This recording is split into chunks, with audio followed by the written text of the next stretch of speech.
Protégeme, Dios mío, porque me refugio en ti. Protégeme, Dios mío, porque me refugio en ti.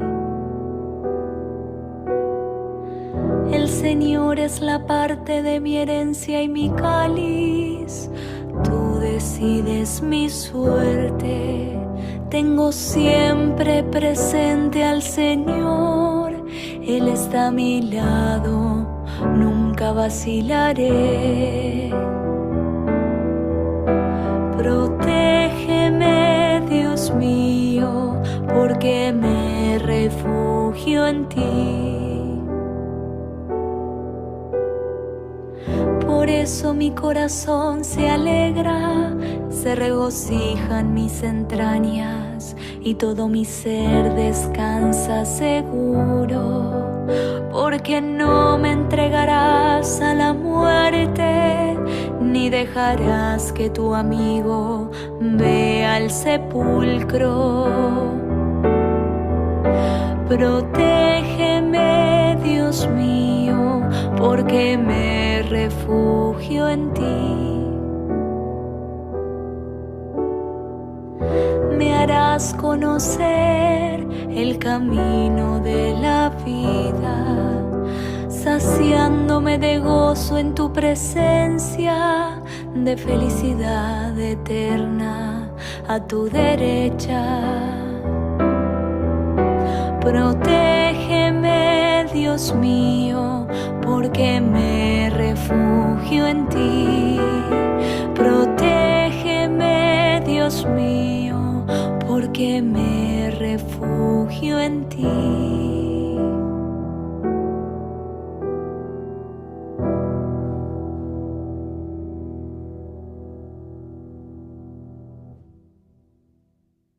Hola, buenas noches. Qué gusto que nos volvemos a encontrar este día martes 26 de noviembre del año 2024 en nuestro espacio virtual de estudio bíblico y hoy dando continuidad a nuestro curso de encuentros con Dios en la Sagrada Escritura.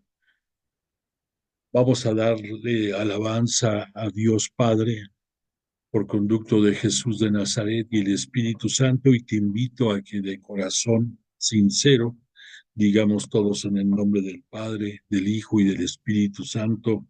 Amén. Padre nuestro que estás en el cielo, santificado sea tu nombre. Venga a nosotros tu reino. Hágase tu voluntad en la tierra como en el cielo. Danos hoy nuestro pan de cada día. Perdona nuestras ofensas, como también nosotros perdonamos a los que nos ofenden. No nos dejes caer en tentación y líbranos del mal. Amén. Gloria al Padre, al Hijo y al Espíritu Santo, como era en el principio, ahora y siempre, por los siglos de los siglos. Amén. E invocamos al Espíritu Santo y todos juntos decimos: oh Espíritu Santo, don de Dios y fuerza de lo alto, fuente de agua brotante de vida eterna, desciende y mora en nuestros corazones. Haznos verdaderos adoradores del Padre, condúcenos a la plenitud de la verdad y transfórmanos en testigos de Jesús para llevar su nombre hasta los confines de la tierra. Amén. Bueno, pues esta noche nuestra intención particular a Dios Padre va en una forma humilde de parte de todos nosotros hacia Él, pidiéndole la gracia de su iluminación hacia todos nosotros ahora que estamos por comenzar el tiempo del Adviento.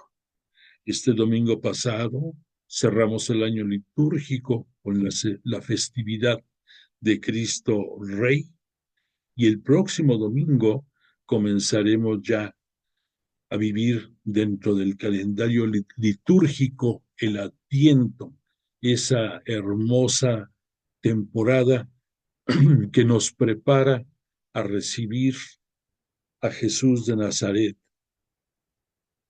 Y por lo tanto, aprovechando el estudio que estamos haciendo de encuentros con Dios a través de la Sagrada Escritura, nos incluimos ahora nosotros ahí en este estudio y suplicamos que tengamos la gracia de buscarle y de encontrarle. Probablemente en algunos casos será Él el que nos busque y ahí tenemos que tener el corazón dispuesto para encontrarnos y para que en nosotros se encuentre eco su bondad, su misericordia, su palabra, su remisión del pecado y la redención eterna. Tenemos que prepararnos de verdad profundamente con corazón sincero, arrepentido, dispuestos a recibirle. Parece mentira, pero pasan años y años y años y no sé cuántos advientos hayas vivido tú, pero necesitamos que de verdad esa recepción produzca una conversión profunda y sincera en nosotros para que podamos de verdad vivir su llegada. Entonces, le pedimos de verdad que nos ayude, que el Espíritu Santo nos guíe, nos conduzca, que nos impulse para prepararnos con dignidad, para prepararnos con humildad, con sencillez, pero con profunda fe en que el Hijo de Dios viene hacia nosotros para vivir a plenitud el reino de los cielos desde ya, en el reino de Dios, en el reino que Él nos vino a proponer, a enseñar y el que desde entonces está Él con nosotros a través de su Espíritu Santo. Necesitamos vivirlo, necesitamos estar preparados y se lo pedimos honestamente todos nosotros. Y también que esa gracia se derrame en nuestra familia, en nuestros hijos, en nuestros cercanos, porque pues si Él nos vino a enseñar que el segundo mandamiento es amar a nuestro prójimo como Él nos ama a nosotros, tenemos que ser eco de esa propuesta que Él nos trae. Y entonces tenemos nosotros que ser esa luz que ilumine a nuestro alrededor. No es cosa fácil el ser congruentes, el ser íntegros, el ser transparentes y que los allegados a nosotros observen en nuestro comportamiento que de verdad estamos listos para recibir a Jesús en este mundo. Bueno, pues que así sea y por lo tanto el cántico evocador del Salmo número 16 de la nomenclatura hebrea que hoy escuchamos va muy ligado a nuestra petición, a nuestro tema de estudio. Este salmo, que en su escrito atribuido al rey David, se llama Yahvé, parte de mi herencia, y ahí se reflejan parte de las profecías del libro de Isaías, en la cual ya se veía cercana la presencia del Mesías. Igual está soportado en algunos versos del libro de los Números y del libro del Deuteronomio. Y entonces, además de otros salmos adicionales, es un bello salmo en el cual nos pide que moremos, que vivamos con Yahvé Dios, con Dios Padre para nosotros, y que Él sea nuestro refugio, que Él sea nuestro bastión, que Él sea nuestra guarida, pudiéramos decir. Pero la petición va más allá, porque Él nos acoge y nos resguarda. Pero lo importante es que nosotros hagamos nido en nuestro corazón para Él, que es algo muy diferente. Entonces, pues entre nuestra petición, entre el canto del Salmo 16, pues confiados en la misericordia divina, con la esperanza en la fe que tenemos en Jesús, esperamos que nos transforme y seamos dignos de vivir su palabra por siempre. Dicho lo anterior, vamos a adentrarnos ya a dar continuidad a nuestro tema de estudio. Y en la clase pasada en las clases pasadas estuvimos hablando de los encuentros que nos data la Sagrada Escritura en diferentes momentos, comenzando desde la propia creación del hombre y la mujer descrita en la tradición del Génesis.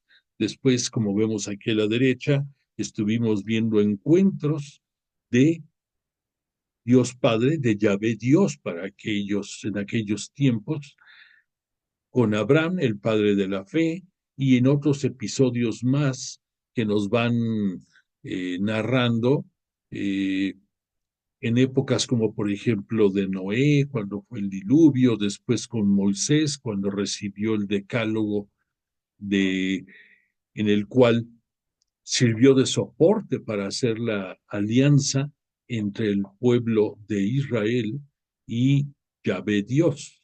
Ya posteriormente, adentrados en el Nuevo Testamento, que viene siendo la buena nueva de los evangelios sobre la vida de Jesús, vimos, como aquí está en la imagen de la izquierda, momentos de encuentros sublimes como este que vemos entre María, la siempre Virgen María, y su prima Santa Isabel, que ambas estaban embarazadas, María esperando por decisión divina y por el poder del Espíritu Santo a nuestro Mesías y Señor, y en el caso de Isabel, esposa de Zacarías, el sacerdote Zacarías, que estaba esperando el advenimiento de Juan Bautista, y en esta escena vemos el gozo que produce el que los primos se conozcan de un vientre a otro y que Juan Bautista salte de gozo, y después de este momento no van a volverse a encontrar, sino ya cuando comience el ministerio público de Jesús y se acerca al río Jordán para recibir el bautismo de purificación que Juan Bautista daba a la comunidad judía, a la población judía ahí en las aguas del Jordán. Ahí hay un momento que quiero retomar porque me parece muy ilustrativo. Cuando se dio ese momento del bautismo de purificación en el que Jesús se abaja a nuestra condición humana y se hace uno más para recibir ese bautismo, ya hablamos que por supuesto Él se hace humano, se hace hombre igual que todos nosotros, a excepción de pecado. En todo lo demás es uno más como nosotros. Y por lo tanto, Él, por misericordia con todos, se hace bautizar. Él no tenía pecado alguno que manifestar y por lo tanto no necesitaba de esa conversión. Sin embargo, en esos momentos es probable, según nos dicen los exégetas, que asumiera desde ese momento la condición de ser portador de la miseria humana, del pecado de todos nosotros, y que por todos nosotros estuviera pidiendo la transformación de nuestro corazón. Pero hay un detalle que quiero señalar. Nos cita los evangelistas que cuando él recibe, cuando termina y emerge del agua, eh, después de haber sido sumergido por Juan, nos cita las escrituras que se rasgan los cielos y que una paloma desciende sobre Jesús y se escucha una voz que dice: este es mi Hijo amado, en quien yo me complazco. Quiero señalarte que es el propio Jesús, con su testimonio de vida, el que nos da a conocer a nosotros lo que hemos estado repitiendo muchas veces durante nuestros cursos, que los dos verbos del aprendizaje de la Sagrada Escritura para nosotros vienen dados a través del oído y a través de nuestros ojos, dicho ya con más propiedad, a través de la escucha y de la visión. Y entonces, si tú reflexionas en lo que pasó en ese momento que se rasgan los cielos, la frase rasgarse los cielos es una forma de anunciar un tiempo nuevo, de anunciar un cambio drástico y profundo en la humanidad y en la historia. Y en esto, por eso se cita, se rasgaron los cielos. Pero el descenso de la paloma, que es la figuración del Espíritu Santo, y se posa sobre Jesús, no encima de él, sino arriba de él, es, y dice el evangelista, y Jesús lo vio. Jesús está viendo al envío de Dios Padre, de su Padre hacia él en esa paloma. Y después cuando se escuchan las palabras de este es mi Hijo amado en quien yo me complazco, Jesús escucha. Entonces, el que estemos duro y dale diciendo que a través de la escucha y a través de la visión de lo que nosotros observamos, penetra en nuestro cuerpo y anida en nuestro corazón y en nuestra inteligencia, en nuestro cerebro.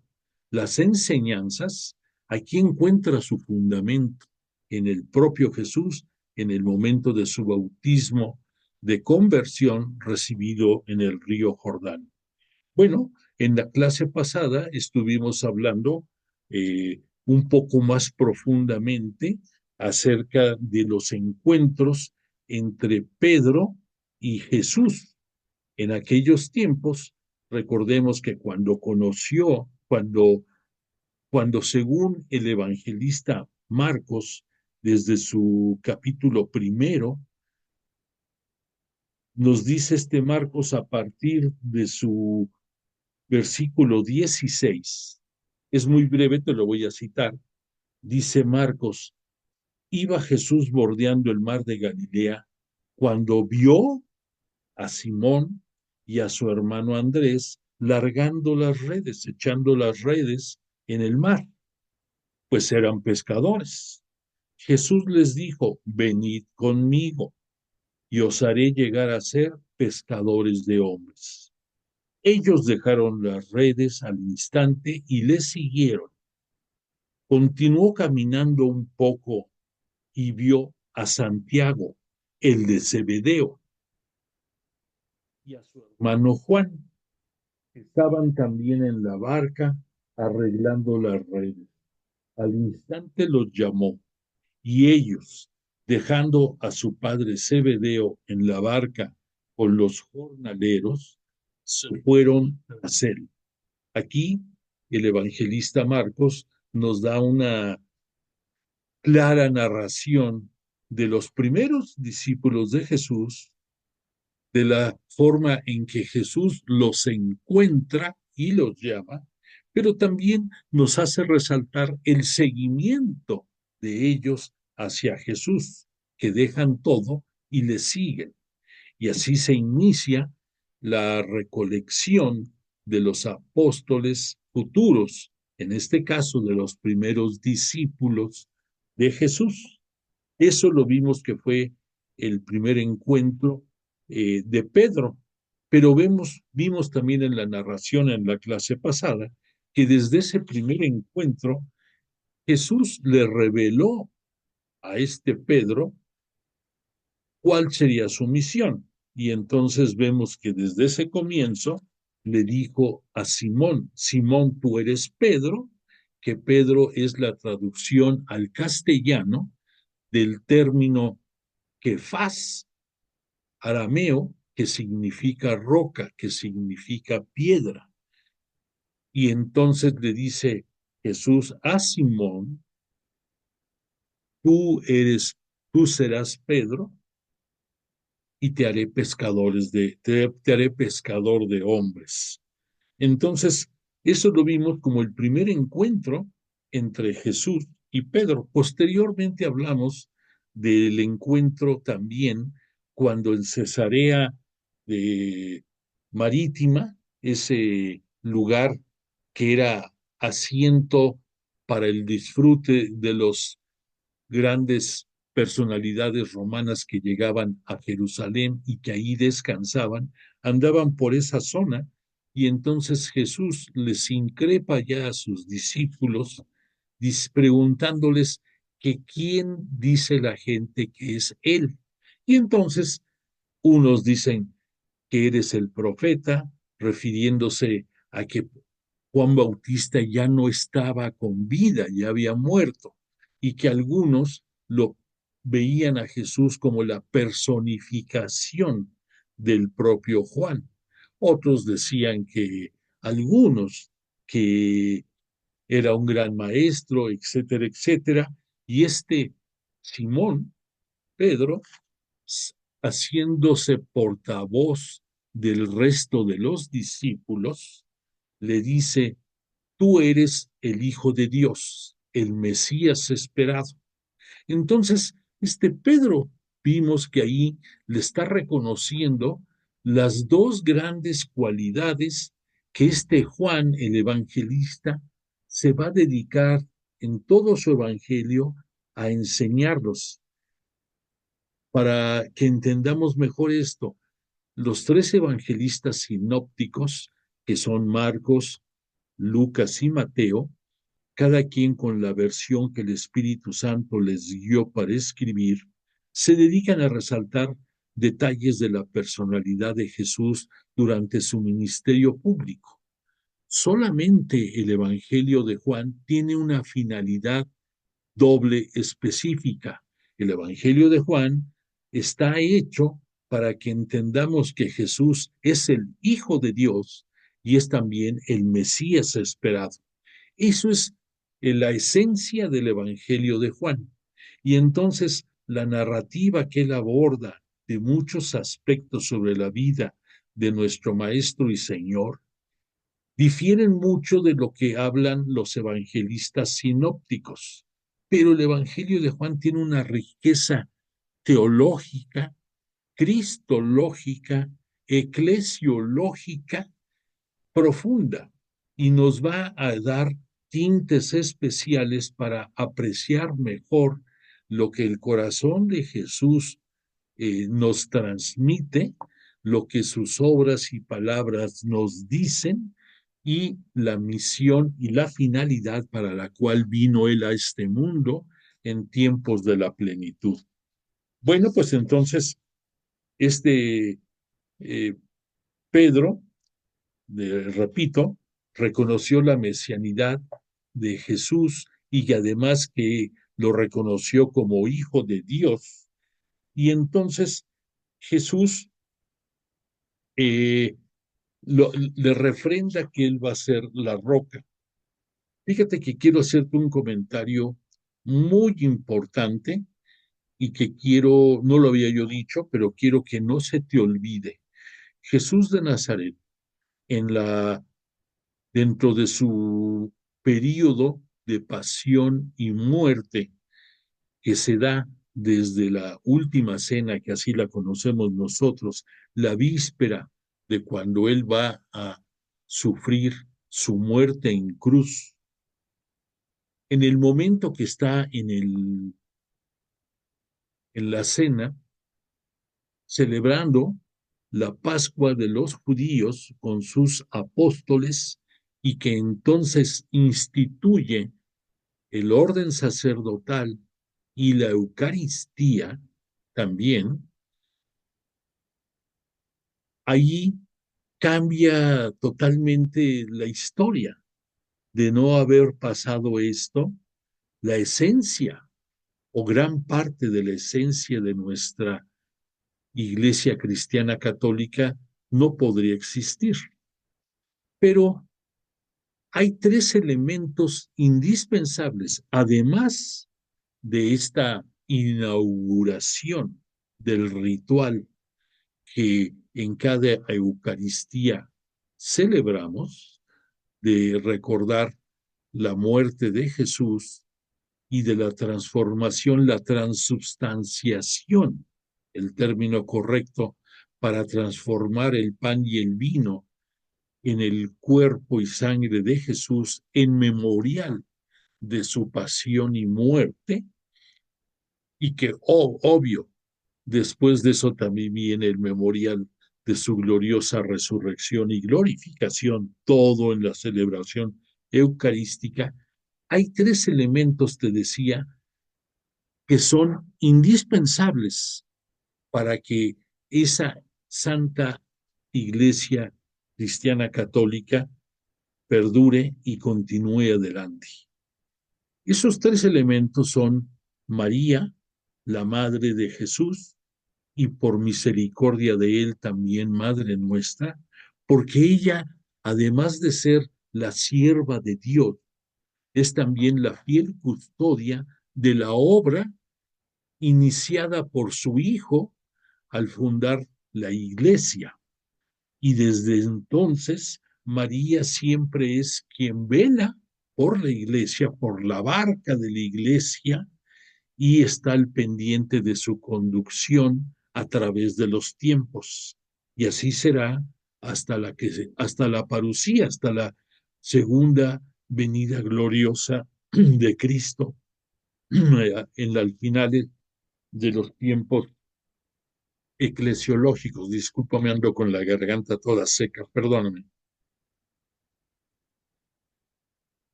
Pero además hay otros dos elementos indispensables. Uno, lo hemos estado viendo ahorita, es Pedro. O sea, que además de María, el elemento humano que es necesario para que exista la iglesia es Pedro, porque Pedro, recordemos, es la roca sobre la que se sustenta la iglesia, y que la iglesia, que es una santa católica y apostólica, se sustenta en Pedro a través de los tiempos para seguir adelante. Y el tercer elemento indispensable para la existencia de la iglesia es el Espíritu Santo. El Espíritu Santo que Jesús de Nazaret nos presentó y que Jesús de Nazaret nos envió, ya estando Él siendo glorificado en el cielo por Dios Padre, y que le premia con más Espíritu Santo. Jesús le pide que ese Espíritu Santo sea enviado a sus apóstoles, y esto se cumple el día de Pentecostés. Y desde entonces, desde ese momento hasta el día de hoy, 26 de abril del año 2024, el Espíritu Santo nos sigue hablando lo que Jesús quiere darnos a conocer. Al mismo tiempo, el Espíritu Santo es el portavoz también de Dios Padre.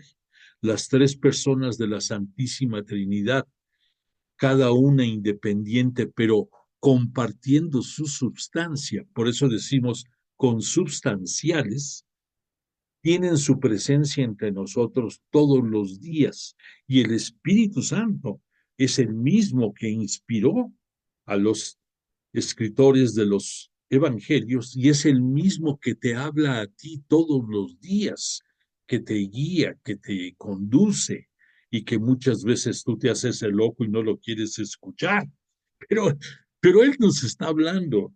Entonces es una bendición que podamos tener la habilidad y la claridad de escuchar la voz de Dios a través del Espíritu Santo, que nos habla día con día. Pero entonces, repito, además de la institución de parte de Jesús, los tres elementos indispensables para la continuidad de la Iglesia en el devenir de los tiempos son la siempre Virgen María, la Virginal María, Madre de Jesús, y por misericordia de Él, Madre nuestra también, conductora de la Iglesia, Pedro como roca de la Santa Iglesia Cristiana Católica Apostólica, y el Espíritu Santo. Bueno, pues entonces, dicho esto, vamos a continuar con el tercer encuentro, o el cuarto encuentro ya sería, entre Jesús y Pedro, y este encuentro se desarrolla, para que tú te ubiques, en la ribera del lago de Tiberíades, una vez que Jesús ha resucitado y se les ha estado apareciendo a sus apóstoles y a muchas personas más en los 40 días posteriores en que estuvo entre nosotros después de su gloriosa resurrección. Entonces, él ya, después de que resucitó, recordemos, subió al cielo para ser glorificado, pero volvió a regresar y es el tiempo de las apariciones.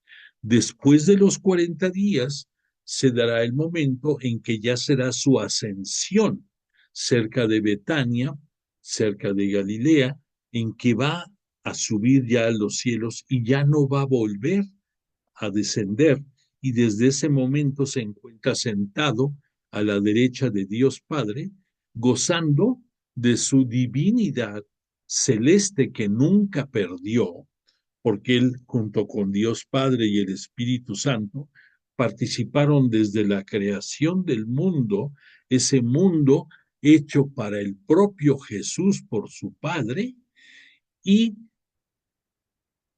ahora está además en el cielo con su divinidad terrestre. Recordemos que la unión hipostática de Jesús, que significa que tiene las dos divinidades, la celeste y la humana, siempre permanecen, y que en el cielo Jesús fue glorificado en su condición terrestre, en su condición humana. La otra divinidad siempre la tuvo y la tendrá. Bueno, entonces, repito, estamos hablando aquí de que Jesús está en el lago de Tiberíades y se encuentra con este Pedro. Aquí lo tenemos en el punto primero, en estos encuentros.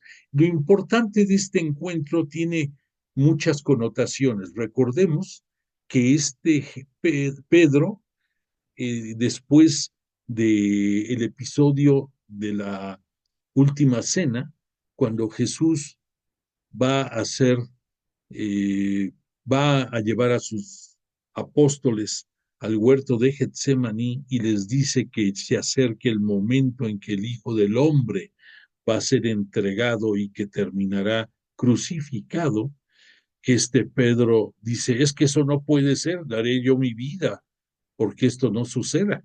Y que Jesús le dice, Pedro, Pedro, antes de que cante el gallo, tú me habrás negado 3 veces. Y vemos que esto se da.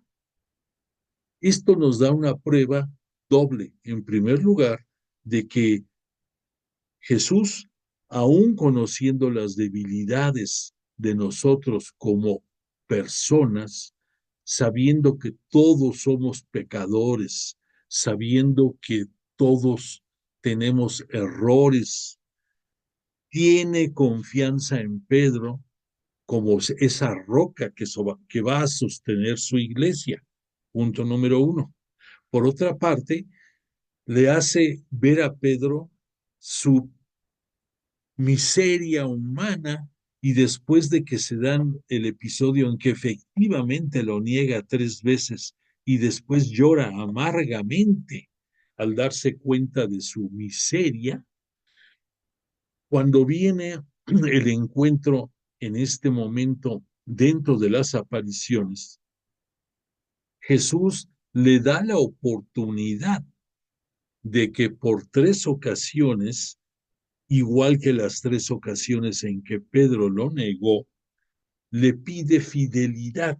Y entonces Jesús le dice, dirigiéndose a Pedro, Simón, hijo de Juan, ¿me amas más que estos? Refiriéndose al resto de los apóstoles. Pedro responde, sí, Señor, tú sabes que te quiero. Le dice Jesús, apacienta mis corderos. De nuevo Jesús le pregunta, Simón, hijo de Juan, ¿me amas? Sí, Señor, Tú sabes que te quiero, le responde. Jesús le dice de nuevo, apacienta mis ovejas. Por tercera vez le pregunta, Simón, hijo de Juan, ¿me quieres? Pedro se entristece, nos dice el evangelista, de que Jesús le interrogara por tercera vez ese ¿me quieres? Y le responde, Señor, tú conoces todo, tú sabes que te quiero. Y Jesús también, por tercera vez, le dice, apacienta mis ovejas. Entonces aquí vemos la dualidad de las tres negaciones de Pedro con las tres aseveraciones del amor que le tiene a Jesús y la petición de Jesús de que apaciente a sus corderos y a sus ovejas.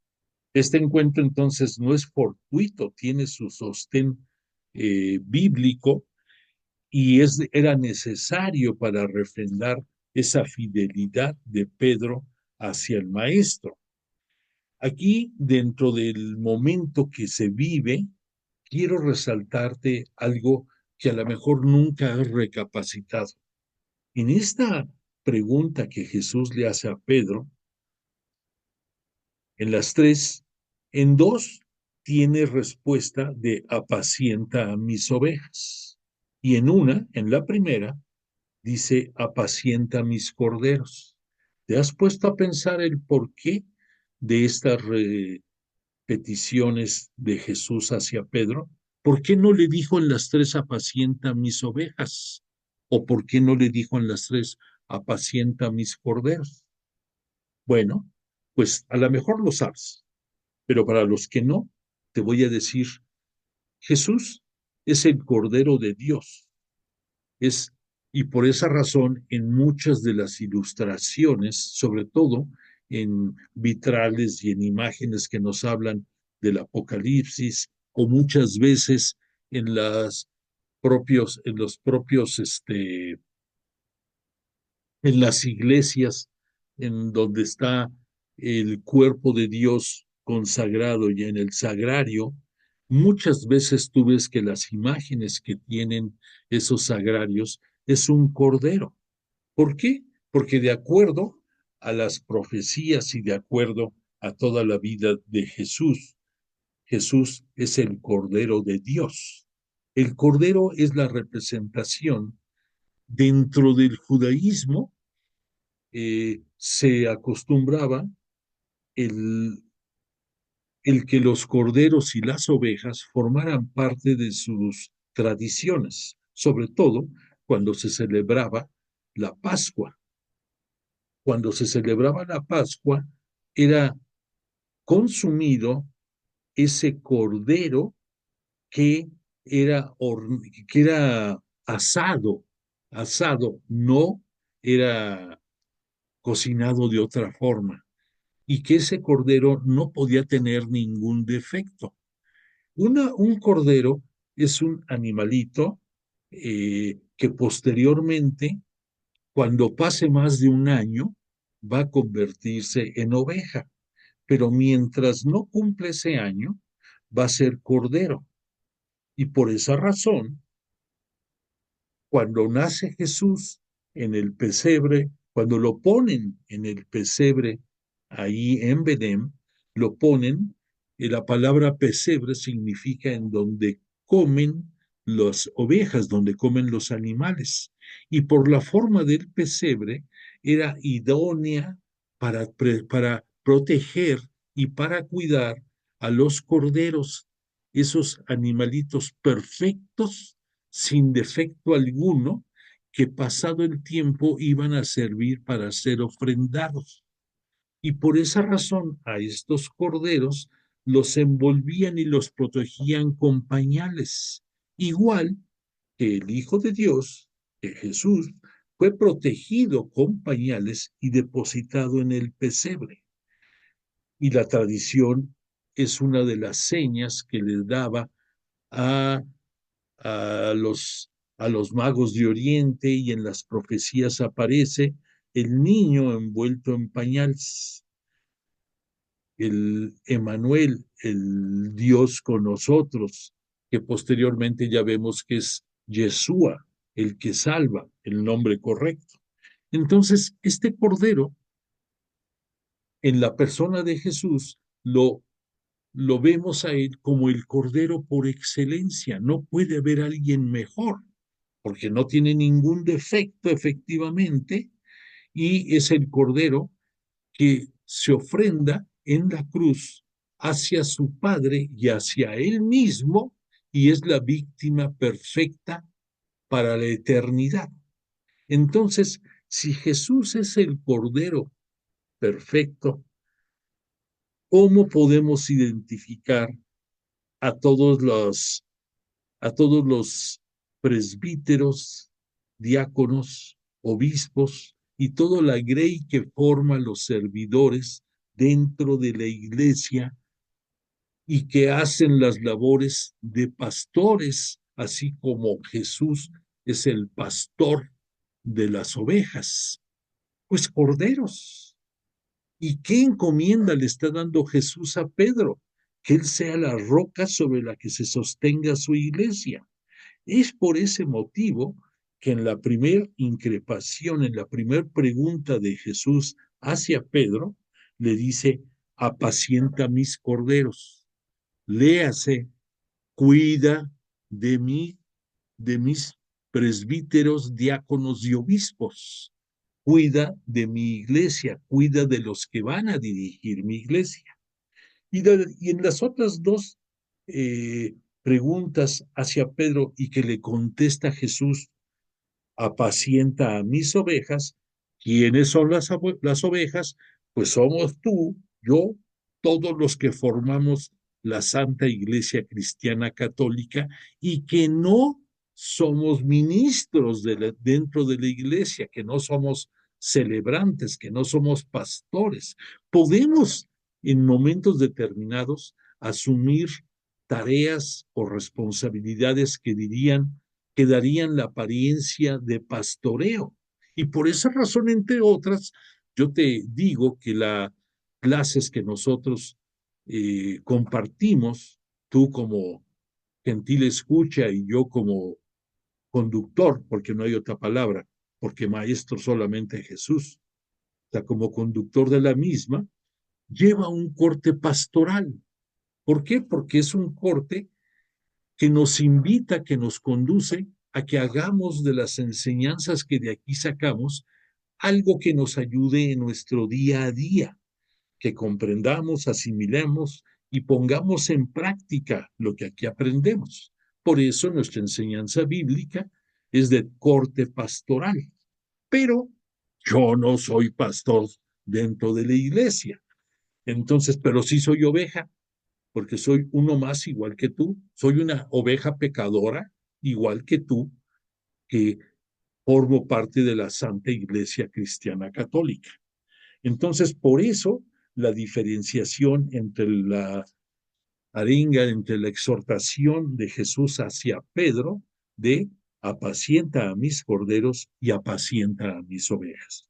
Bueno, dicho lo anterior, te quiero comentar que entonces Jesús le confía a Pedro sus ovejas y sus corderos, o sea, en pocas palabras, el rebaño que conforma la Santa Iglesia. Y entonces este Pedro se convierte desde ese momento con más enjundia y definición en la roca que va a sostener la iglesia. Y desde entonces, a través de la tradición papal y hasta nuestros días, tenemos a los vicarios de Cristo en la tierra, de los cuales el primero fue Pedro. Y así será hasta el fin de los tiempos. Y todos ellos, comenzando por el propio Pedro, son asistidos por el Espíritu Santo y son conducidos y protegidos de la siempre virginal María. Por eso decimos entonces que los tres elementos para la existencia de la Santa Iglesia Cristiana Católica son María Santísima, Pedro y el Espíritu Santo.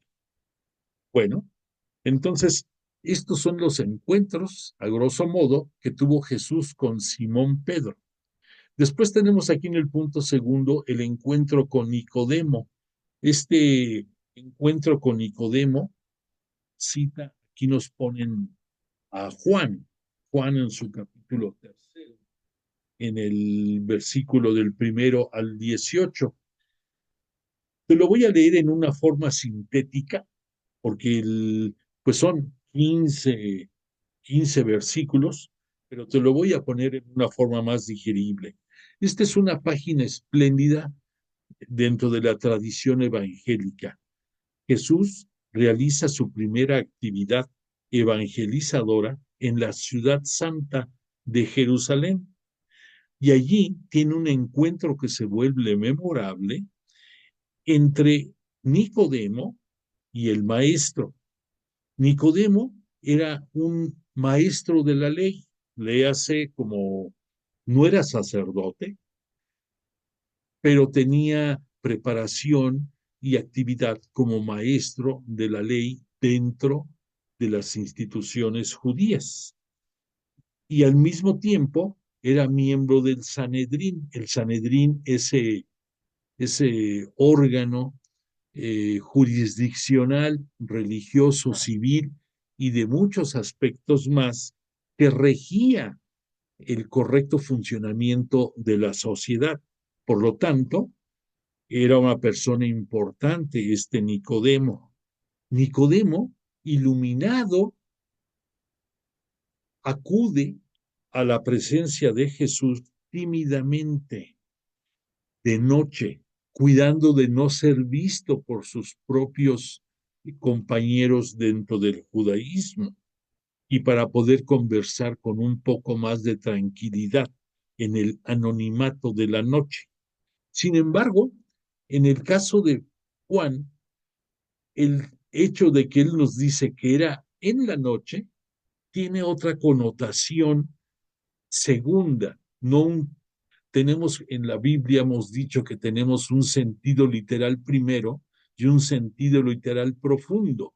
En el caso de este Juan, el resaltar que era de noche no es tanto por la hora que era, sino porque Juan nos quiere decir, la noche es sinónimo de oscuridad.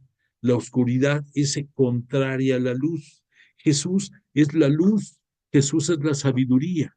Y entonces el que nos diga Juan era de noche, nos quiere dar a entender que Nicodemo adolecía del conocimiento suficiente para dimensionar la luz que tenía Jesús, porque él es la luz que ilumina a todos. Ese es el sentido teológico correcto que nos quiere dar a conocer Juan. Entonces le dice Nicodemo, maestro, fíjate, para entrar, maestro ya es el reconocimiento de alguien superior que te enseña. Sabemos que has venido de parte de Dios, pues nadie puede hacer las cosas que tú haces. Y Jesús lo asombra y maravilla con su respuesta enigmática de Nicodemo.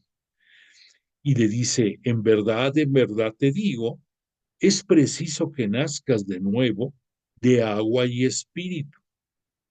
A Nicodemo le hace falta tener una vida que solamente Jesús le puede y le quiere comunicar, y es el Espíritu Santo, vida divina, vida que le hará participar de la misma vida de Dios. Será hijo de Dios, porque lo nacido de la carne es carne. Estamos hablando de lo material. Pudiéramos decir que de lo que nacido de la carne es carne y sangre, de acuerdo a la mentalidad judía. Pero lo nacido del Espíritu es espíritu. Aquí se está refiriendo Jesús al Espíritu Santo. Pero Señor, ¿cómo puede ser esto? Le dice Nicodemo. Pregunta aturdido. Y Jesús prosigue. De tal manera amó Dios al mundo que le dio a su Hijo único, para que todo el que crea en él no perezca, sino que tenga vida eterna. Y después le dice Jesús a Nicodemo, así como Moisés levantó la serpiente en el desierto. Recordemos que cuando hubo una gran episodio de que muchos judíos en el devenir, en el desierto, fueron picados o mordidos por serpientes y les acarreó la muerte, le dijo Yahvé Dios a Moisés: haz en tu báculo, pon una serpiente y ponlo, levántala, y cualquiera que vea hacia ella no morirá, se salvará aunque sea mordido.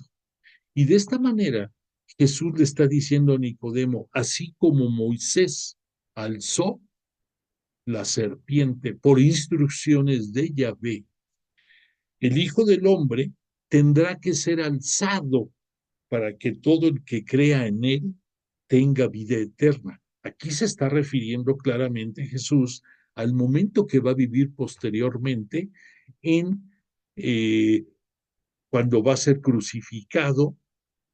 Allí va a ser crucificado y entonces va a quedar en alto. Y entonces también toda la humanidad podrá verle. Y los que no tuvimos la oportunidad de vivir en esos tiempos, pues para nosotros Jesús siempre estará en alto. Siempre voltearemos a Él y lo veremos por arriba de nosotros.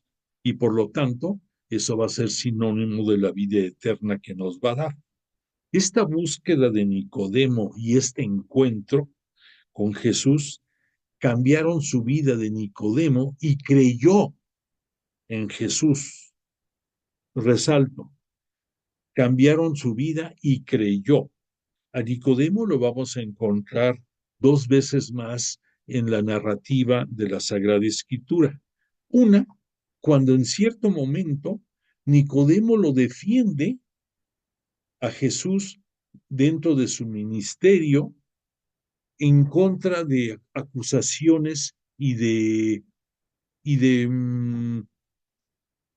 comentarios entre fariseos, sacerdotes, sumos sacerdotes, y lo defiende.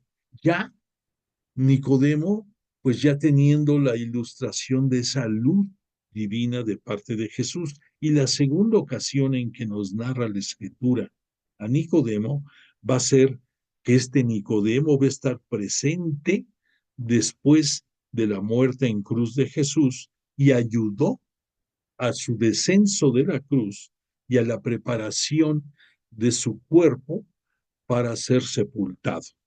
Entonces vemos un cambio. Ahí no nos dice nunca que este Nicodemo haya hecho otra cosa adicional, pero nos demuestra que esa luz que recibió de Jesús le cambió la vida totalmente.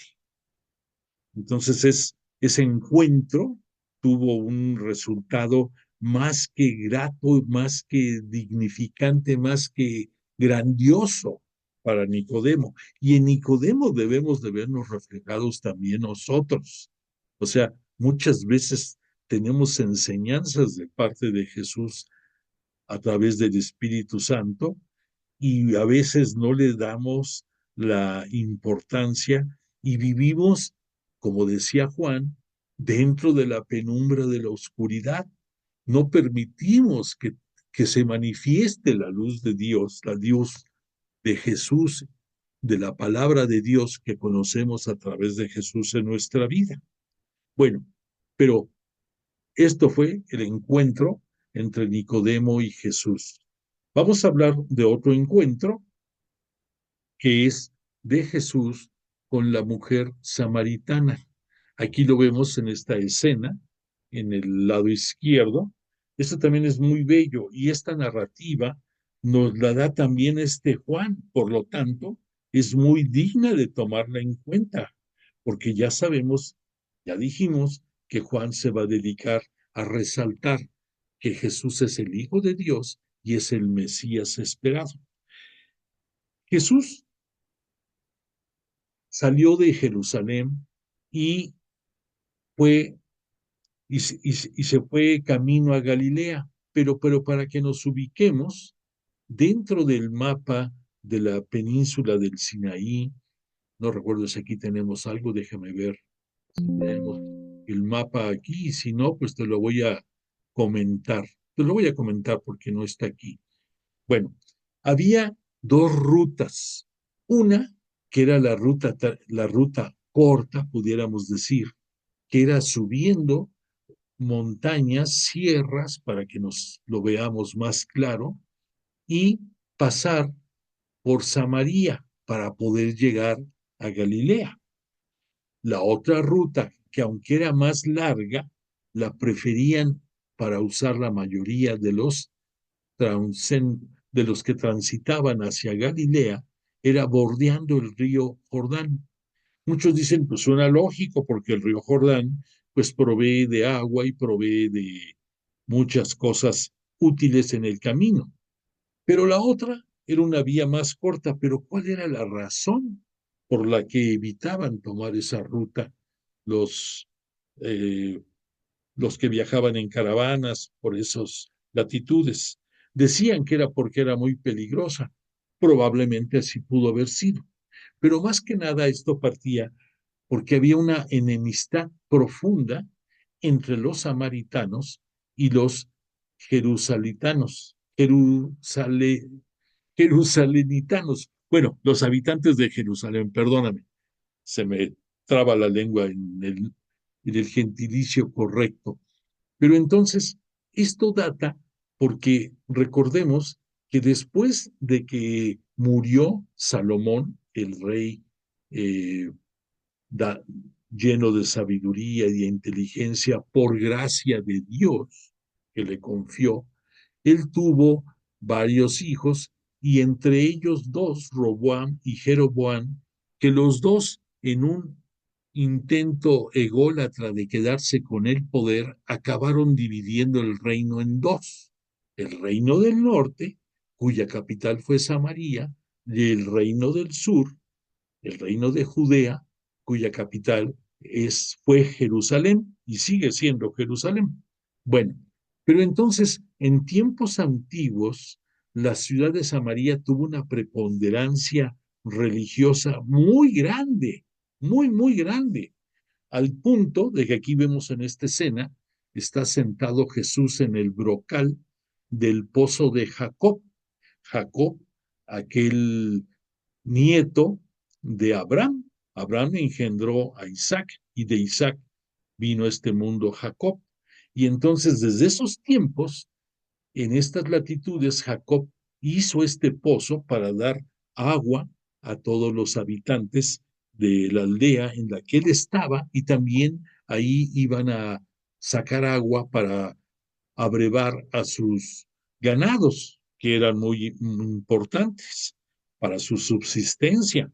Entonces, pero en el devenir del tiempo fue tomando mucha importancia Samaria, pero desafortunadamente fue una ciudad, fue una nación, para hablar con propiedad, que se contaminó mucho de otros imperios como el imperio asirio, porque estaban muy próximos, estaban en la parte norte y entonces la influencia de estas naciones paganas se sintió mucho al grado de que el propio rey, hijo de Salomón, se casó con una pagana y al casarse con esa pagana, pues permitió darle libertad a ella y que hubiera dentro de Samaria, del territorio de Samaria, altares para veneración de deidades paganas, de ídolos, y se fue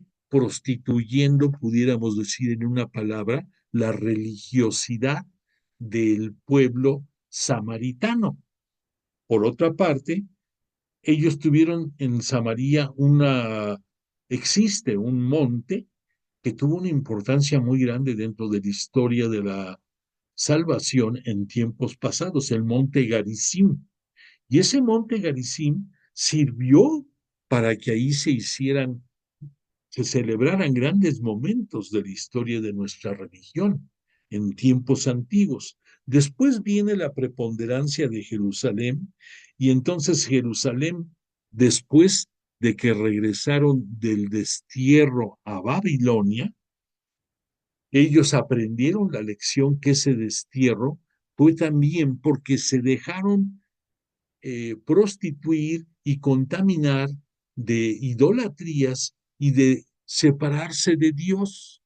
Por lo tanto, si lo vemos con un poco más de frialdad, el hecho de que el pueblo judío, el pueblo hebreo, haya padecido de esa deportación a Babilonia fue un castigo necesario porque se apartaron de Dios. Dios que los hizo su nación, su pueblo elegido, y que les pidió como única condición que solo a Él le darían culto, que Él es el único Dios ver, verdadero sobre cualquier otro Dios que puede existir en la tierra.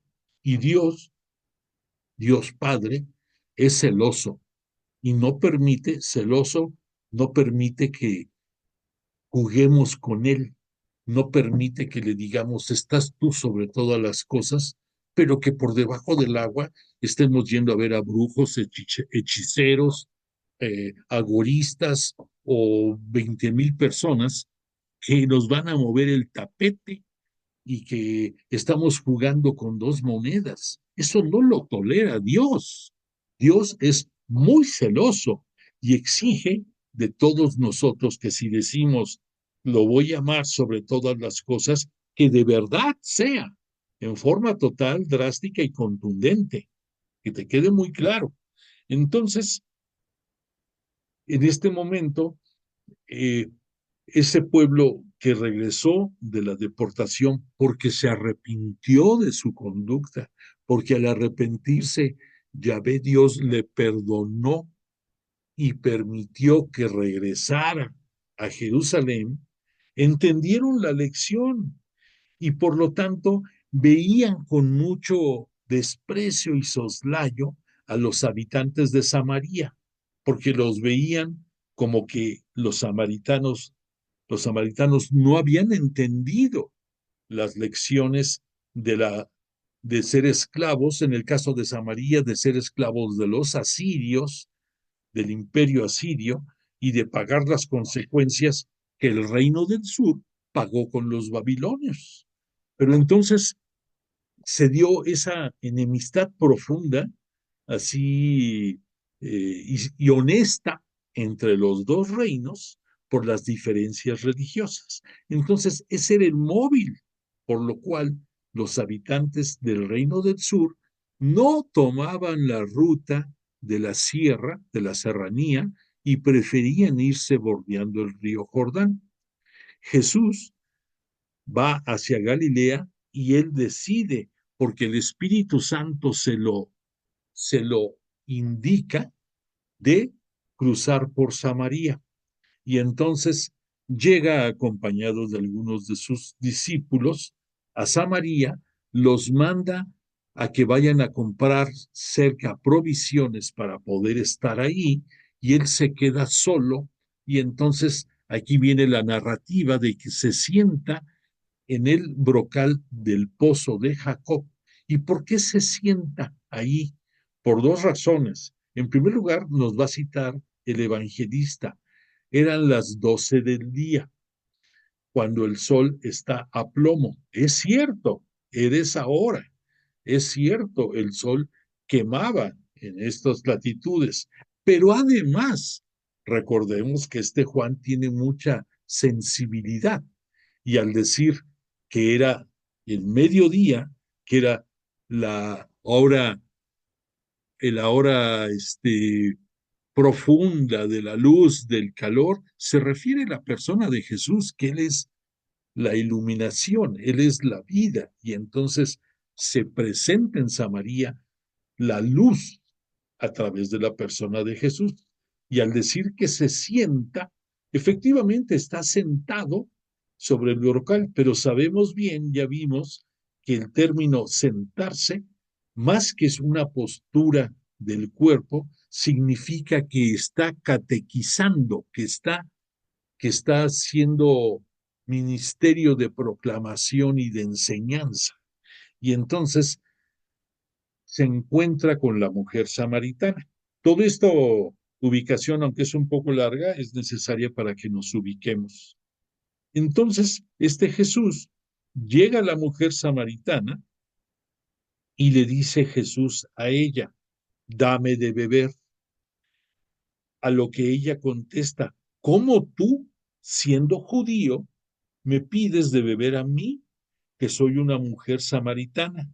¿Por qué? Pues porque ya estaba dado por descontado que no se hablaban los judíos, o sea, los habitantes de Judea, los judíos de Judea, con los hebreos o con los samaritanos, llámalo como tú quieras. Entonces se sorprende ella de que un habitante de Judea, como es Jesús, le dirija la palabra. Entonces, repito, le dice, ¿cómo tú, siendo judío, me pides de beber a mí, que soy una mujer samaritana? Jesús, elevándose más allá de las circunstancias, le dice, si conocieras el don de Dios y quién es el que te dice, dame de beber, tú le pedirías a él y él te daría agua viva. Nosotros, estudiosos de la Biblia, como que lo oímos congruente, pero ponte en las sandalias, por no decir los zapatos, ponte en las sandalias de la samaritana, y yo creo que escuchó esto y no entendió nada, ¿no? Después viene un segundo tiempo en que la mujer argumenta, Señor, pero no tienes con qué sacar el agua, y el pozo es profundo. ¿De dónde, pues, tienes esa agua viva? ¿Acaso tú eres más que nuestro padre Jacob, que nos dio el pozo y de él bebieron él y sus hijos y sus ganados? Punto importante. ¿Qué le dijo en el primer momento la mujer a Jesús? ¿Cómo tú siendo judío? En este segundo momento, ¿cómo lo presenta Juan? Le dice, Señor, ya le dice Señor. Por lo tanto, sabemos perfectamente que Señor únicamente se le dice, Señor es un término de origen griego en el cual se reconoce al Mesías, es una forma de decirle. Aquí seguramente que esta mujer no tenía la claridad de que Jesús fuera el Mesías, pero intuye la posibilidad de que lo sea. Y entonces ya le dice, se dirige a Jesús, ya no como tú siendo judío, sino Señor. Le reconoce autoridad, le reconoce jerarquía. Y Jesús le respondió, todo el que beba de esta agua volverá a tener sed, pero el que beba del agua que yo le daré, daré tiempo futuro, no tendrá sed jamás, sino que el agua que yo le daré se convertirá en él en fuente brotante de vida eterna. Es correcto. ¿A qué agua se está refiriendo Jesús? Al agua del bautismo. Efectivamente, tú que eres un bautizado y que gracias a eso ingresaste a la Santa Iglesia Cristiana Católica, sabes el significado de esa agua. Estás teniendo vida eterna. ¿Por qué? Porque desde ese momento no vas a volver a tener muerte. Dejarás de pasar el instante en que tu cuerpo se quede en este mundo, pero tú, tu alma, ya no tendrá muerte, tendrás vida eterna, a menos que la rechaces y no quieras llegar al reino de los cielos. La mujer le dice, Señor, dame de esa agua para no tener más sed y no tener que venir aquí para sacarla. Al hablar Jesús de esa agua misteriosa, se refiere al Espíritu Santo, que Él lo dará después de ser glorificado por su resurrección, y continuó la entrevista y se profundizó en el encuentro. Entonces aquí recalco, habla del Espíritu Santo. Efectivamente, el Espíritu Santo va a saciarnos esa necesidad de agua, pero el Espíritu Santo en su momento va a ser enviado a los apóstoles. A través de los apóstoles y ya con la petición de Jesús de llevar hasta los confines de la tierra su palabra y de bautizar en el nombre del Padre, del Hijo y del Espíritu Santo, ahí es en donde ya entramos nosotros. Y ahí es en donde vamos a recibir esa agua y vamos a recibir el Espíritu Santo que nos va a permitir tener esa vida eterna de la que hemos estado comentando. Y luego le dice Jesús a la samaritana, anda, llama a tu marido y vuelve aquí, le dice Jesús. No tengo marido, respondió ella.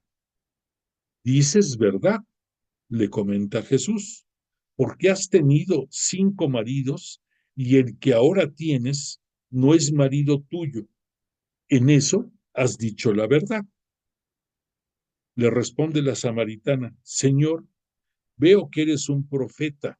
Le responde la mujer, vuestros padres adoraron en este monte y vosotros decís que Jerusalén es el lugar donde se debe adorar. Hago un comentario sobre lo primero que le dijo Jesús acerca de su marido. Efectivamente, ella había estado unida por 4 ocasiones antes que este momento en que ella cita que, que su marido no está y que Jesús le dice, efectivamente, has tenido 5 maridos. O sea que, perdóname, ni siquiera 4, 5. Y el que ahora tienes no es marido tuyo. En eso has dicho la verdad. ¿Qué nos está aquí queriendo dar a entender Juan el Evangelista? En primer lugar, que la samaritana tenía un hombre con el que compartía su vida y que este hombre no era su marido. O sea, no habían tenido los esponsales tradicionales dentro del judaísmo que caracterizaba las uniones legítimas en aquellos tiempos. Pero para Juan, los 5 maridos que cita anteriores al actual se refiere a que esta mujer estuvo dentro del paganismo, dentro de la idolatría, compartiendo 5 diferentes momentos religiosos de tradiciones que estaba totalmente contaminada. Y por eso nos hace el comentario Juan de que había tenido 5 maridos. O sea, había sido observante, había sido ejecutante, había sido practicante de rituales idólatras propios del paganismo y la idolatría. Eso es lo que Juan nos quiere dar como sentido literal segundo. El sentido literal primero, efectivamente, es que esta mujer con el hombre que vivía no era su marido, pero sí tenía con quien compartir su lecho y su vida diaria. Entonces, por eso le dice la samaritana a Jesús, veo que eres un profeta. Nuestros padres adoraron en este monte y vosotros decís que Jerusalén es el lugar donde se debe adorar. Se está refiriendo, como dijimos, que en el monte Garizim, en la antigüedad, sirvió para rituales que dejaron huella muy profunda. Esto lo puedes tú ver o lo vamos a ver cuando lleguemos a estudiar el Éxodo, cuando veamos también historia de los reyes y otros libros más del Antiguo Testamento, en que nos va a hablar de estos padres, de estos patriarcas dentro de la historia de la salvación, que en este lugar del monte Garizim dejaron huella dentro de la historia de la salvación. Pero entonces le está haciendo el comentario a Jesús, dicen, pero ahora dicen que tiene que ser Jerusalén en donde se rinda culto. ¿A qué se está refiriendo? Pues se está refiriendo a que en Jerusalén está el templo. El templo que, para que te des una idea, el templo que en el Samaria había era una copia también del templo de Jerusalén. O sea, era una rivalidad tal que los templos eran casi, casi idénticos. Pero aquí le está haciendo el comentario la samaritana a Jesús de que ahora dicen el culto se debe de dar únicamente en el templo de Jerusalén. Y esto tiene un sustento.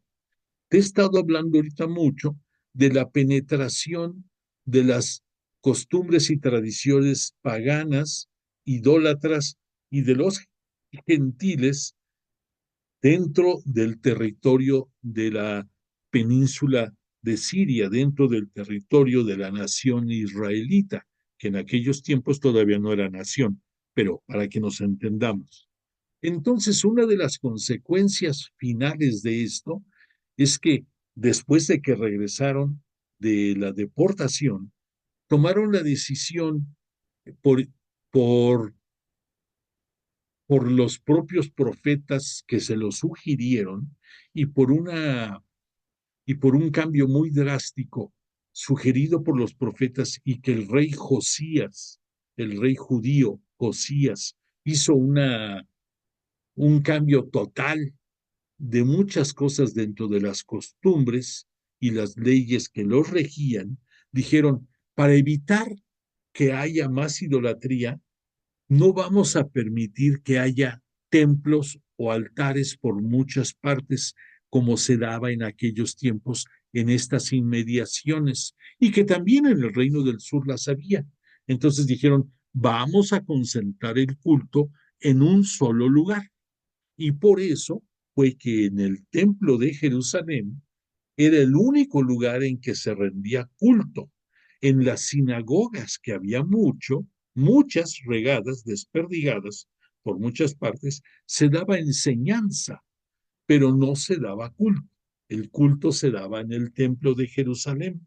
Y por esa razón, entenderás ahora el por qué cada año pedían que se hiciera peregrinaciones para que nos entendamos a Jerusalén en tres festividades diferentes. Dentro de esas tres estaba la Pascua y por esa razón, en las épocas de Pascua, Jerusalén rebosaba de gente.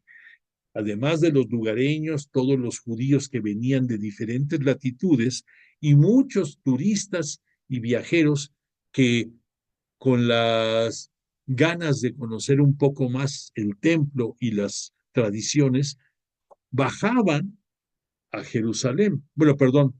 Bueno, sí, bajaban porque venían del norte algunos, la mayoría, pero recuerda que el término correcto para cuando la gente va a Jerusalén se debe de decir subir a Jerusalén. ¿Por qué?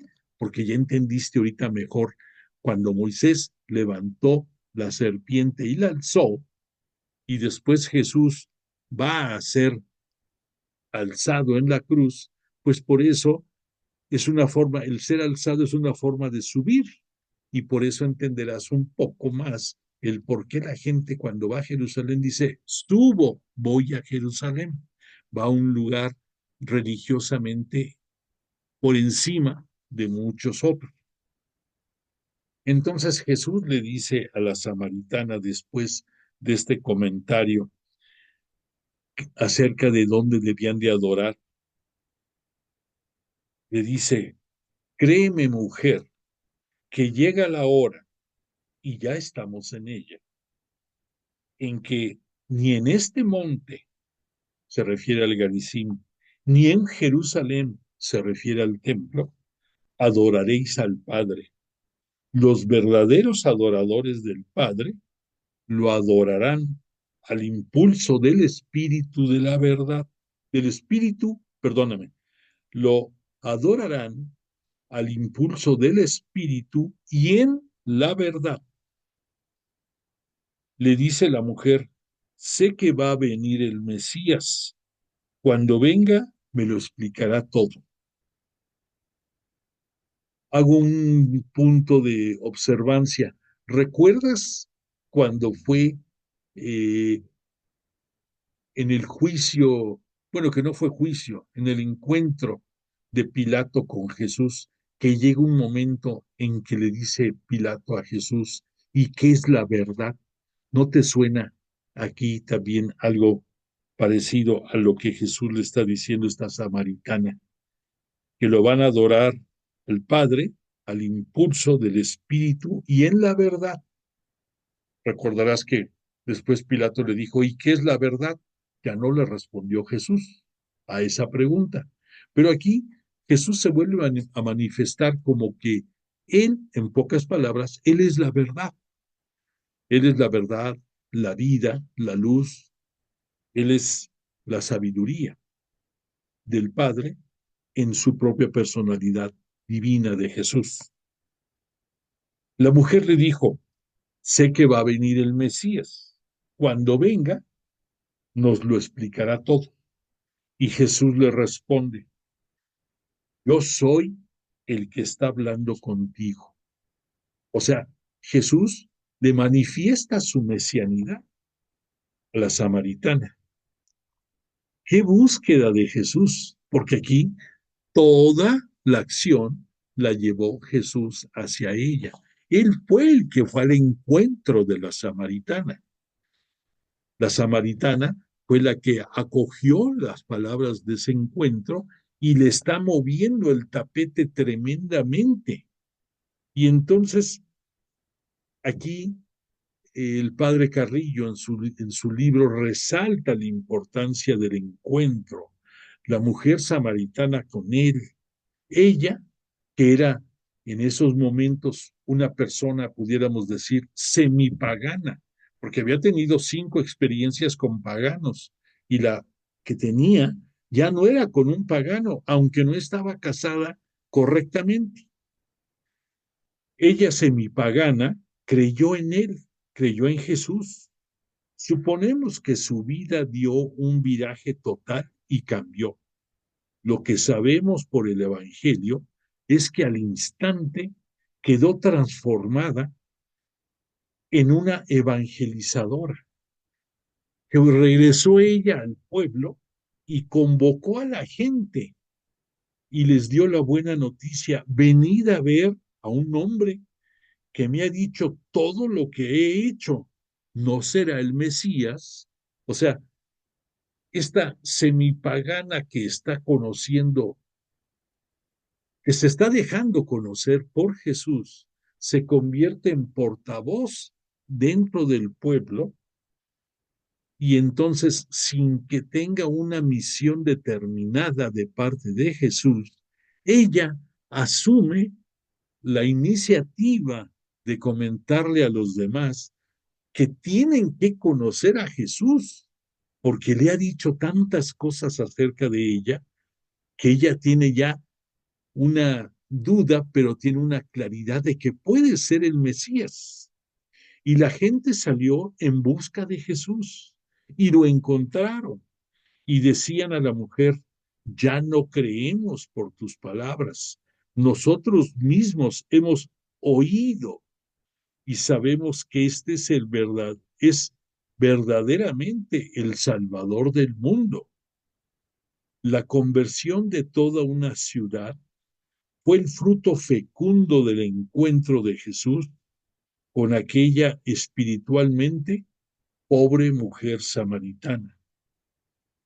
Esto es bellísimo, toda esta narración de Juan, porque aquí por un lado nos habla de la iniciativa conducido por el Espíritu Santo de Jesús de acudir a las ciudades paganas.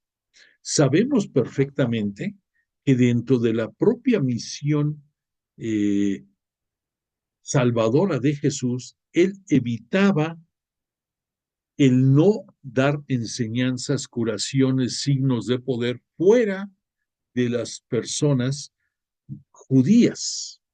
Sin embargo, aquí el Espíritu Santo le dice, es ahorita cuando tienes que ir para allá. Y entonces, a pesar de que no eran judíos, ya eran judíos de segunda, valga la expresión, judíos despreciados por parte de los habitantes de Jerusalén, pues toma la iniciativa Jesús, va al encuentro de la mujer samaritana y por obra del Espíritu Santo la samaritana se deja no solamente buscar, sino que se deja encontrar y ella a su vez después busca en Jesús respuestas a sus necesidades espirituales y religiosas.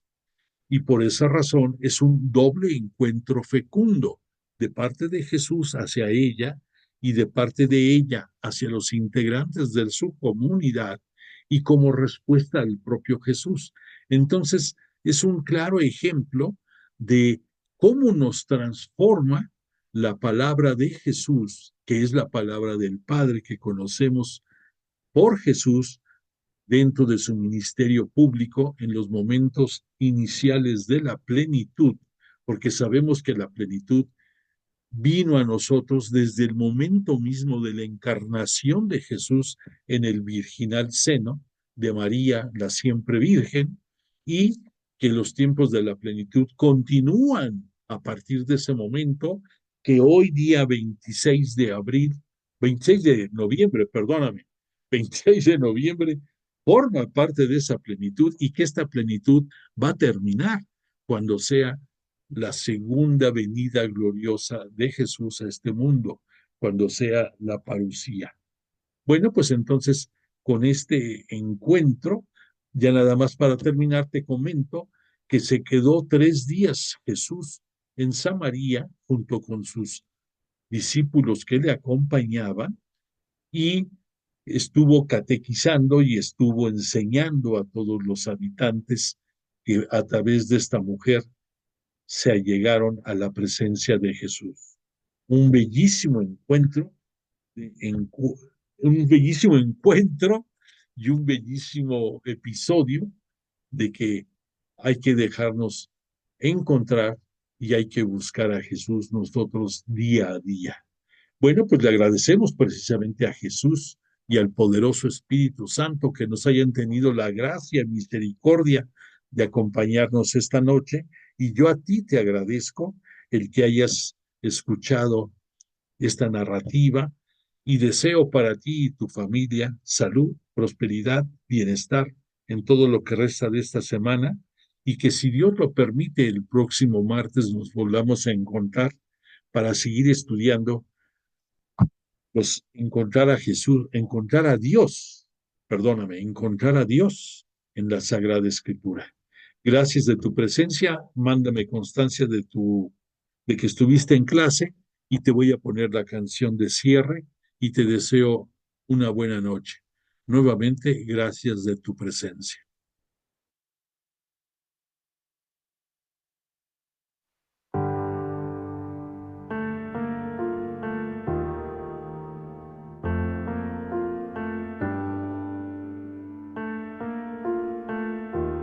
Tu presencia es como un manantial de agua viva que fluye sobre mí, un fuego ardiente que reaviva y quema mi existir.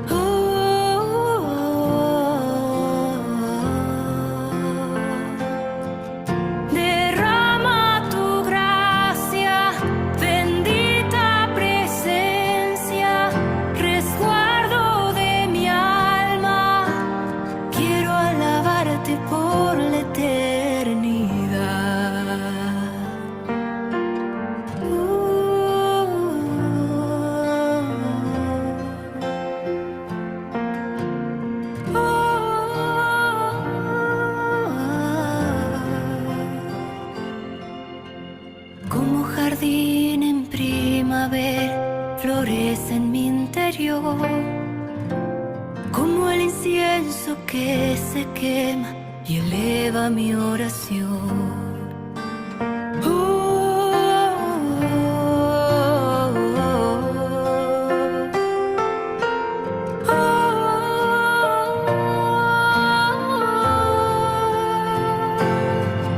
Derrama